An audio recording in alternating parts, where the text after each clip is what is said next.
ሁሉም እንግዲህ በስልክ ላይ የተላከላቸውን የቪዲዮ እንትን ሲያዩ ማመን ነው ያቃታቸው ማለት ነው። ይሄም ማለት ምንድን ነው?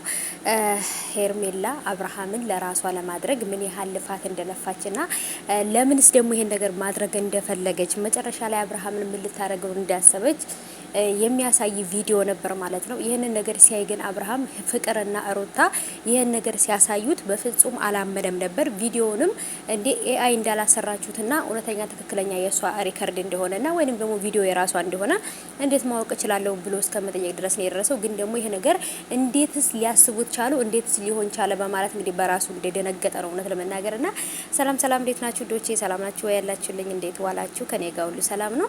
ሰላማችሁ ብዝት ትርፍ ይበልኝ ባላችሁበት ውድ ቤተሰቦቼ ለውዶቼ ወርቆች እንዴት ናችሁልኝ? ሁሉ ሰላም አለሁላችሁ። ከኔ ጋር ሁሉ ሰላም ነው። ሰላማችሁ ብዝት ትርፍ ይበልኝ ሀባይቦቼ እንዴት ናችሁልኝ? ሁሉ ሰላም ከኔ ጋር ሁሉ ሰላም ነው። ፈጣሪ የተመሰገነ። እንዴት ናችሁ እናንተ ውዶቼ? እንግዲህ በድጋሚ ያጠር ያለ ቪዲዮ ይዤላችሁ መጥቻለሁ። አብርሃም ፍቅርና ሩታ ያሳዩት ቪዲዮ ነበረ ወይንም ደግሞ የተላከላቸውን አንድ መልእክት ወይንም የነበረው ነገር በደንብ አሳይተውታል።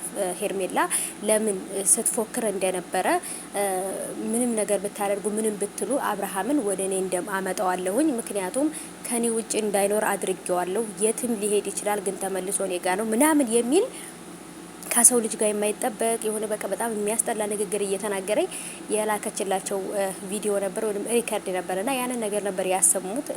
እሱም ደግሞ በእርግጥ ሲሰማው በጣም ደንግጧል። ምክንያቱም የሆነ ነገር ከዚህ በፊትም አድርጋበታለች ወይም የሆነ ነገር አድርገውኛል፣ አደንዝዘውኛል፣ ራሴን እንዳላውቅ አድርገውኛል እያለ ነበርና ይሄን ሁሉ ነገር ግን አድርጋብኛለች ብሎ ሲል የነበረው ሩታን ነበረ።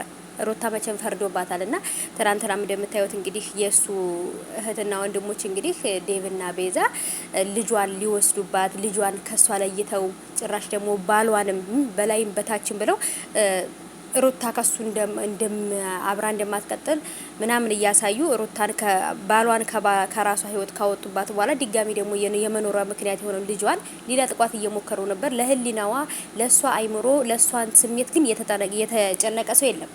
ለህፃኑ ልጅና ለወንድማቸው ነው የሚጨነቁት እንጂ ለሩታ ስሜት የተጨነቀ የለምና ባሏን አታለች ድጋሚ ልጇን ታጣለች እንደሚል ስሜትም አልተሰማቸውም ነበርና ሄርሜላም ስለ አብርሃም የተናገረችውን ነገር እንግዲህ አብርሃምን ቪዲዮን ሪከርዱን አሰምተውታል።